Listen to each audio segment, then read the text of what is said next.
Okay, hello everyone, and welcome to another Science and Spirituality at the Matsai.com website. Tonight's study is titled "Why the Next Lunar Astronauts May Have to Worry About Electrical Shock" or Electric Shock, and a spiritual insight. So, what was interesting was I was reading through some of the research literature, and I happened upon a paper that discussed this idea of electrostatic charge buildup on the surface of Mars's moon Phobos. And NASA had mentioned the idea in the past of putting a moon base on the Martian moon Phobos prior to exploring the planet of Mars.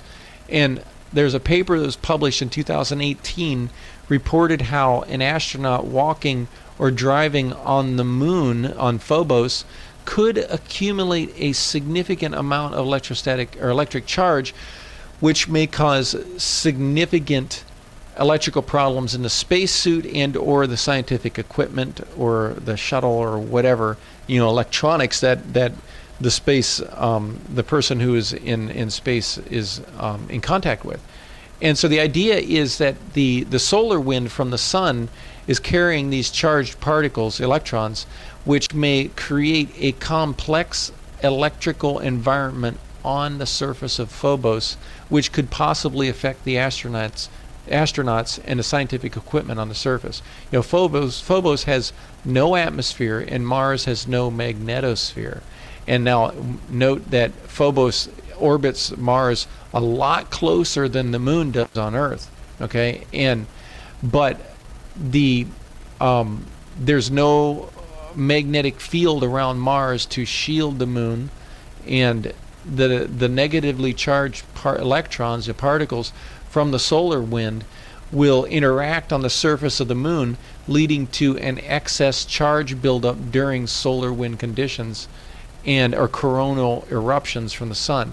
Now, in the study, researchers modeled the flow of electrons in the solar wind around Phobos, which revealed the buildup of static charge on the dark side and in shadowed regions that could reach upwards of 10,000 volts in some materials. Therefore, astronauts and rovers who are moving through shadowed regions may also build up static charges, and that would come by just walking along the ground and picking up, from friction, may transfer the charge from the oxide surface to the astronaut's boots in their spacesuit. That's like walking across a rug and building up a static charge, and you touch the refrigerator, you touch the door handle or something, it goes, it shocks, right?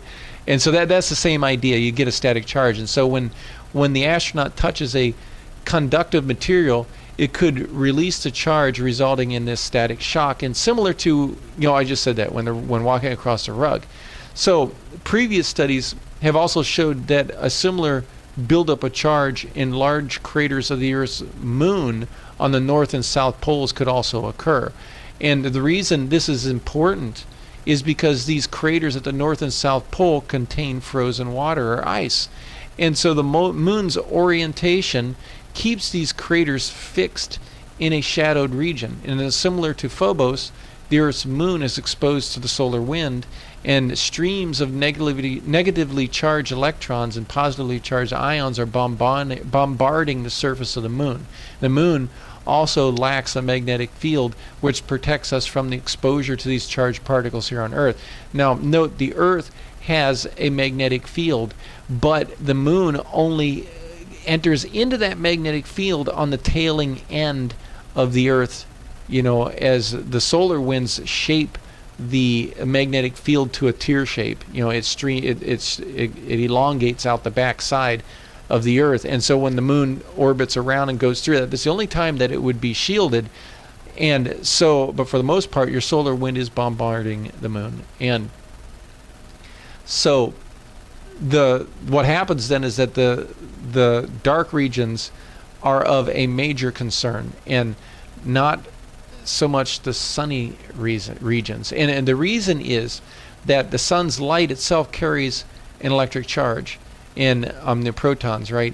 And however, electrons can be generated through a process known as, now when light shines on a metal oxide, there's something called the photoelectric effect, or photo electric emission on metal oxides. And this phenomenon was pioneered by Albert Einstein. This is what Einstein won the Nobel Prize for in physics, for his contribution, and for his contribution to theoretical physics and the photoelectric effect. And this is how solar panels work. When a photon hits the surface, it will eject an electron, and then it'll become mobile, and then you can collect current. And when an electron is kicked out of the surface of a material due to the photoelectric effect, a positive charged surface remains, which balances the negative charges brought along by the solar wind's electrons. And so this balancing of charge on the metal oxides may lead to fewer shocks. However, the possibility of static electric shock remains, and they had also discussed, I didn't put this in the study, but they also discussed that how astronauts had been on the moon on the sunny side, and they hadn't exactly experienced electrostatic shock, but that doesn't mean that couldn't happen the next time we go up. So this is very important, and one of the reasons why I don't know if I put this in here, but one of the reasons why the dark regions are so important is because of the ice. Because if we put a moon base up there on the on the moon, we will need to get this ice, so you could use electrolysis. You could split the water to hydrogen and oxygen, breathe the oxygen. You can burn the hydrogen, right, and as fuel. So and there's a lot we can do with the water and the ice that's up there. And these darker regions, they become an issue. That becomes an issue if there's a significant amount of static charge that could build in those regions. And there was a recent presentation at the American Geophysical meeting in San Francisco, and the researcher reported the following. They said to test whether spacesuits might contribute to electric shocks on the moon, researchers placed samples of Gore-Tex, a fabric used in spacesuits, into vacuum chambers with a lunar soil simulant that closely mimicked the chemical makeup of the lunar regolith. Some of the samples were covered in dust, while others were clean, and the team then blasted the samples with plasma to see which samples would be vulnerable to electrical arcing. Okay, so the researchers reported that the Gore-Tex samples experienced arcing more than the clean samples because soil particles disrupted the uniform surface of the spacesuit, and these disruptions allow for electrons to discharge. And the research demonstrates that arcing can occur on a spacesuit material within the simulated lunar environment. So the question is what kind of damage the arcing will cause, whether this kind of discharge will cause damage to critical equipment, such as the astronauts' own spacesuit, or to the research equipment that they're offloading, or to their when they climb into the vehicle, right, into the shuttle or the capsule or whatever, if there's damage to their critical equipment there. I mean, I think it's a serious enough problem that it's being studied here on Earth, and both theoretically and experimentally, and very important research to study. Now, the papers I cited was a 2018 paper from Advances in Space Research titled Anticipated Electrical Environment at Phobos, Nominal and Solar Storm Conditions. And then the other was the the conference abstract. I have the link on the blog post, you can find that. And it was titled Dusty Spacesuit Charging, Arcing, and Plasma Implications for Astronaut Safety at the Lunar Terminator and Far Side. And that was a presentation given in December of 2019, this month, December 2019, earlier this month. So the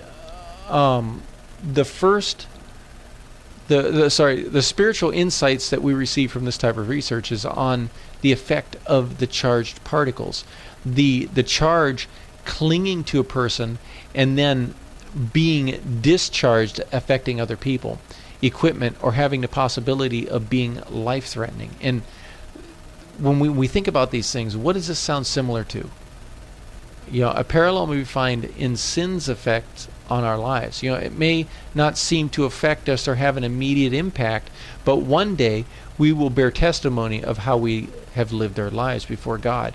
And this is what the Apostle Paul wrote to Timothy in 1 Timothy 5, verses 24 to 25. He said that the sins of some men are quite evident, going before them to judgment. For others, their sins follow after. Likewise also, deeds that are good are quite evident, and those which are otherwise cannot be concealed. Okay, now Paul writes that for some, their sin is quite evident. For others, however, their sins will be revealed later. And the idea here is very similar to some people's sins, that they do not surface until later. While others get caught in the act, others may never get caught here on earth, but there is a God in heaven who sees all, right? Sees everything. And we consider the scientific research we just talked about, and this electrostatic charge. The static electricity can accumulate without our knowledge. One wouldn't know.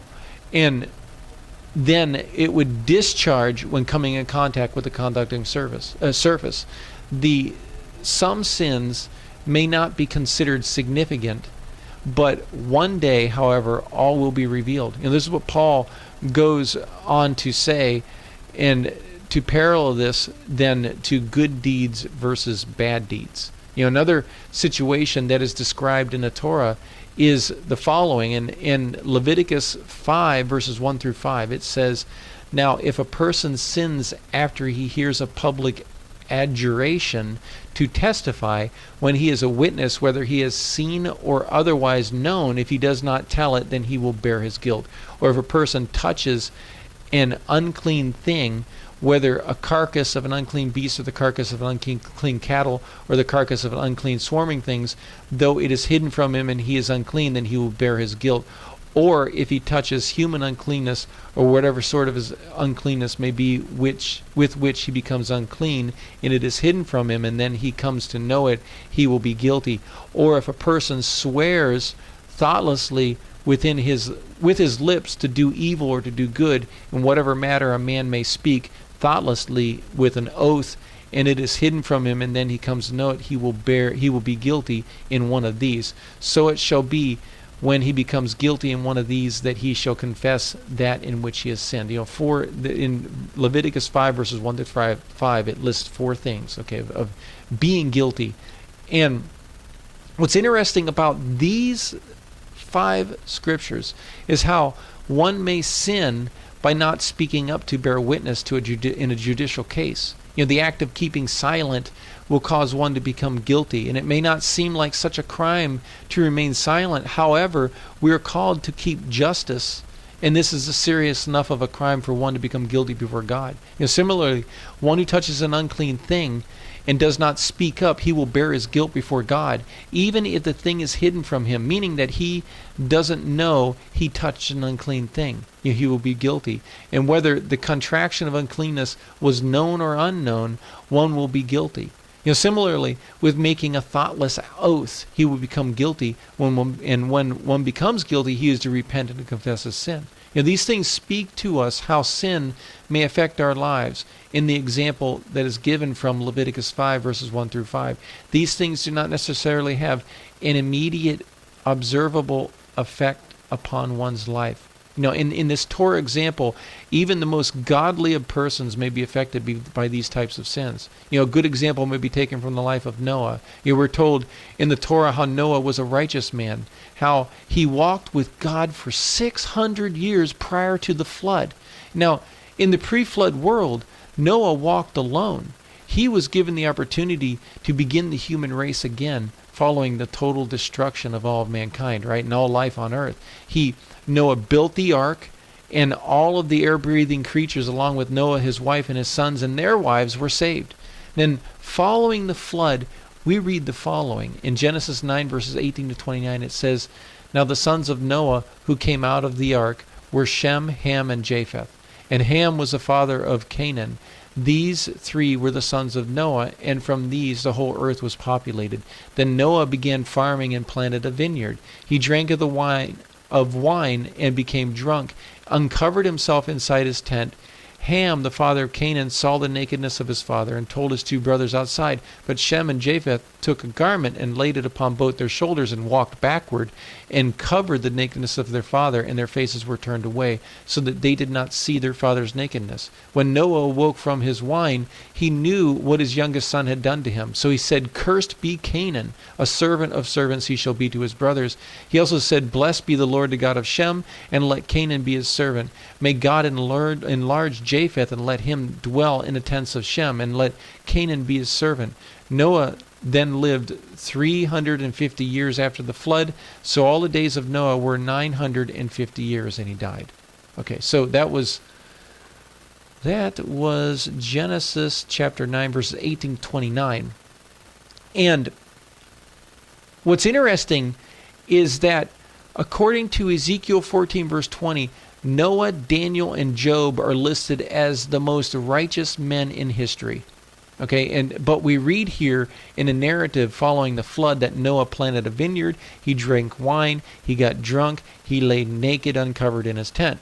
And I've always wondered, personally, I've always wondered, where was his wife? What was she doing at this time? Why didn't she just cover him up, drape a blanket over his body? What was going on there? We don't know. Nothing, the scriptures don't say. And one thing to note, though, is that when you look at what Noah was doing, he drank wine and he got drunk, and then he lay naked. Now, in the scriptures, drunkenness and nakedness are always portrayed as shameful, right? There's always portrayed as shameful in the scriptures. And the interesting point is that just because one has lived a godly life in the past does not guarantee a godly life in the future. Noah is the example, and this means that we do not build up an immunity to sin as we grow older, and neither age nor maturity provide protection against temptation. This is why we are always to be careful, and this draws us back to the parallel to the scientific research on static electric charge. The astronauts who go to the moon leave their spacecraft that landed on the moon and walk around. They have no means for grounding themselves when they're away from the spacecraft. And that would prevent, if they grounded themselves, they'd prevent the accumulation of electric charge. This is paralleled. Then I felt this was a good parallel to a growing immunity to sin. Sin does not work this way. We never grow an immunity to sin. We always have to be careful against sin. We always have to watch. Similarly, years and years of holiness and righteousness does not guarantee a future life free from sin. We must always be on guard. Constant vigilance is the goal. And those who do live righteously before God, those who try and know their propensity towards sin and live in dependence upon the Lord daily, that's who we are. And in the narrative on Noah, following the flood, Ham, Noah's son, saw the nakedness of his father, and he went and told his brothers about it. Do we note that the brothers then, Shem and Japheth, they carefully approached the tent. They entered with their backs to their father, and they covered him with respect and love. When Noah woke, he knew what had taken place and what Ham had done. So Noah utters a curse against Ham's son, Canaan. And this leads to many questions. What did Ham do that was so bad? Was it all that serious? Why wasn't Ham punished, and why was his son Canaan cursed due to his father's sin? Why wasn't Noah punished for his own indiscretion, right? And the section from the Torah is a discussion on nakedness in Leviticus 18 verses 6 to 25. Let's read through that quickly here. It says, "None of you shall approach any blood relative of his to uncover nakedness. I am the Lord. You shall not uncover the nakedness of your father. That is the nakedness of your mother. She is your mother. You are not to uncover her nakedness. You shall not uncover the nakedness of your father's wife. It is your father's nakedness. The nakedness of your sister, either your father's daughter or your mother's daughter, whether born at home or born outside, their nakedness you shall not uncover. The nakedness of your son's daughter or your daughter's daughter, their nakedness you shall not uncover, for their nakedness is yours. The nakedness of your father's wife's daughter, born to your father, she is your sister. You shall not uncover her nakedness. You shall not uncover the nakedness of your father's sister. She is your father's blood relative. You shall not uncover the nakedness of your mother's sister, for she is your mother's blood relative. You shall not uncover the nakedness of your father's brother. You shall not approach his wife. She is your aunt. You shall not uncover the nakedness of your daughter-in-law. She is your son's wife. You shall not uncover her nakedness. You shall not uncover the nakedness of your brother's wife. It is your brother's nakedness. You shall not uncover the nakedness of a woman and of her daughter, nor shall you take her son's daughter or her daughter's daughter to uncover her nakedness. They are blood relatives. It is lewdness. You shall not marry a woman in addition to her sister as a rival while she is alive to uncover her nakedness. Also, you shall not approach a woman to uncover her nakedness during her menstrual impurity. You shall not have intercourse with your neighbor's wife to be defiled by her. You shall not give any of your offspring to offer them to Molech, nor shall you profane the name of your God. I am the Lord. You shall not lie with a male as one lies with a female. It is an abomination.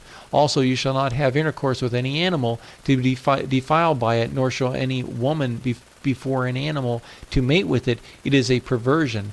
Do not defile yourselves by any of these things, for by all of these the nations which I am casting out before you have become defiled. For the land has become defiled, therefore I have brought its punishment upon it, so the land has spewed out its inhabitants. Okay, that's the Torah section. And so here, the scriptures from the Torah speak of a sexual violation, using the phrase to uncover one's nakedness in all types of contexts, whether relatives, neighbors, sisters, and animals, and same sex. And it is also interesting how these things are juxtaposed to a section concerning idolatry, Molech, right, and in casting one's children to burn in the fire, right. And so when we compare the text, we look at Genesis 9:22. It says that Ham, the father of Canaan, saw the nakedness of his father and told his two brothers outside. And in Leviticus 18 verse 7, it says, you shall not uncover the nakedness of your father. That is the nakedness of your mother. She is your mother. You are not to uncover her nakedness. Now, here we have both Noah uncovering his own nakedness and then Ham seeing this. Okay, and the issue is of what did Ham do wrong? Is that he looked upon his father's nakedness with delight and amusement, and he went and told his brothers. He did not approach his brothers with respect for his father. He came with the attitude. It was like, hey guys, you want to see something funny? Ha ha ha ha! Right? So he was going to his brothers, being amused of what he saw, and this reveals something about Ham. He did not have shame or grief towards moral failure, and he disrespected his father. Ham was quick to step on his father's honor in front of his brothers. And this is revealed as the brothers Shem and Japheth went with great care so they would not gaze upon their father's nakedness out of great respect, which is in contrast to Ham's attitude. And we note that when you look at the flood account and you have Noah, who was spoken to by God to create the ark, to build the ark, his sons helped him build it. They loaded all the animals on it. The entire earth flooded, killing every air-breathing creature on the surface of the earth.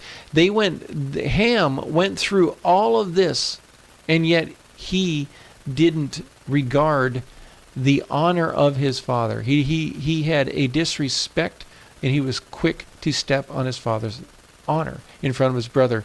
And this again was revealed by how Shem and Japheth went with great care so that they would not gaze upon their father's nakedness, out of great respect, right? And this is in contrast to Ham's attitude. And we consider the culture that we live in today. We probably don't think this is a very big deal. You see your father laying naked, and our culture would look at what Shem and Japheth did with bewilderment, as opposed to what Ham did. Our culture would say, "What's the big deal?" And so he saw his father's naked. Who cares, right? That's what our culture would say. This kind of reaction is the lesson that we're learning from this study. Learning from how easy it is to become insensitive to sin.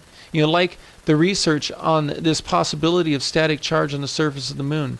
Simply walking around, watching television, observing the behavior of our culture can have its effect on us to desensitize us to sin. The television is an example where millions and billions of people on earth have moral filth, literally moral filth, dumping into their living rooms every night on their television sets, right into their eyes, right? And the point is exactly what happened to Ham. We find humor in what we should be horrified by. Ham's sin may not seem like such a big deal at the time. However, it had far-reaching consequences. Similar to the research, the simulation of static charge on Phobos led to estimates of static charge as high as 10,000 volts, and the experiments on the Gore-Tex with charges reaching as high as 24,000 volts. This accumulation effect of static charge is staggering. And similarly, this trickle-down effect of sin from parents to their children is also staggering. Noah's drunkenness led to Ham's irreverence and lack of respect. Based upon the curse in Ham's behavior, this eventually led to his descendants, the Canaanites, practicing sexual pagan worship, prostitution, homosexuality. We read that in the scriptures. You notice the accumulation effect in relation to the Canaanites. They were not innocent people, and the moral corruption far exceeded their father Ham. One of the points that we can make concerning Moshe writing Genesis was to show moral decline, and how the Torah reveals to us God's way of blessing to those who obey him and cursing those who disobey. The study the last 6 chapters of Deuteronomy, right? And it talks about the blessing and the curses. Now, ultimately, these things teach us about our utter dependence upon the Lord to overcome sin in our lives, and the need for God's help to keep ourselves from the moral contamination of the world. Note how in Leviticus 18, the evil deeds of the Canaanites are illustrated in the moral decline described by the words uncover and nakedness. The seeds of sin sown by their father Ham came to full bloom and harvest in the lives of his descendants. An additional thought is how we are commanded to honor father and mother in Exodus 20. Paul wrote the very same thing in Ephesians 6, verses 1 through 3, reminding us to honor father and mother. And notice something here about Ham. He was married, right? He had children, and yet he despised his father, which brought a curse upon his descendants. Ham was not living at home. He had a wife and a family. This command to honor your father and mother is not just for children living at home, right? What Shem and Japheth demonstrate for us is mercy.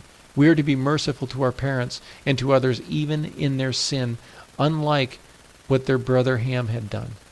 Now, the major concepts drawn out from the research is on this accumulation of static charge on the surfaces of Phobos, or on the moon here by Earth, while walking on the moon through these dark sections. It's very interesting. I didn't go into it, but the light versus the dark. Walking in the light is safety, and walking in the dark, you have this chance of destroying yourself, accumulating this charge, and literally destroying your suit or the equipment you're working with, or even sensitive life support technology, right? And a lot of things we can draw out of this, but walking alongside of this world without regard for taking care can also lead to sin desensitizing and accumulating in our lives. We have to be careful not to yield to temptation. We learn in the Torah narrative how Shem continued in faithfulness to the Lord, and this led to the blessing of his descendants, and eventually God calling a people out through Abraham and ultimately blessing the entire world through the Messiah Yeshua, all through the line of Shem. The faithfulness of Japheth led to his blessing of being enlarged, right? Spreading out to the north and to the west, throughout Europe. And the blessing is also included how Japheth would dwell in the tents of Shem, which suggests this future expectation of the Gentiles being grafted in to the spiritual blessings of Israel. We who trust in Yeshua the Messiah, believing in the God of Israel and receiving the indwelling of the Holy Spirit, have truly been blessed by dwelling in the tents of Shem and having a part in the world to come. It is because of these things all men are called to yield themselves through faith in the Lord, believing in his Messiah Yeshua and receiving the forgiveness of sins and everlasting life. The first step towards this is to recognize how we are not strong. We are weak, right? We need the help of God. We are prone to sin. We recognize how the flesh drives us to sin, but the Spirit drives us to depend upon the Lord, who is able to free us from sin.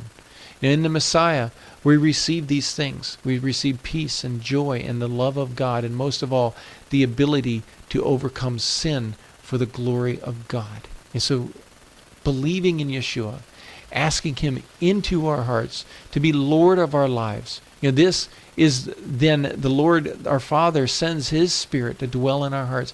This is the power of God in our lives, to live for him and to overcome sin and to rely upon him for everything, And so this is what I feel the scientific research on this electrostatic charge draws out for us this week. And so I hope you enjoyed the study, and you can read it online. I'll leave the link in the YouTube description. And if you enjoyed the study, give me a thumbs up and subscribe to the channel. And come back next week. We will have another. Okay? And I'll talk to you later. Thanks for listening. Bye.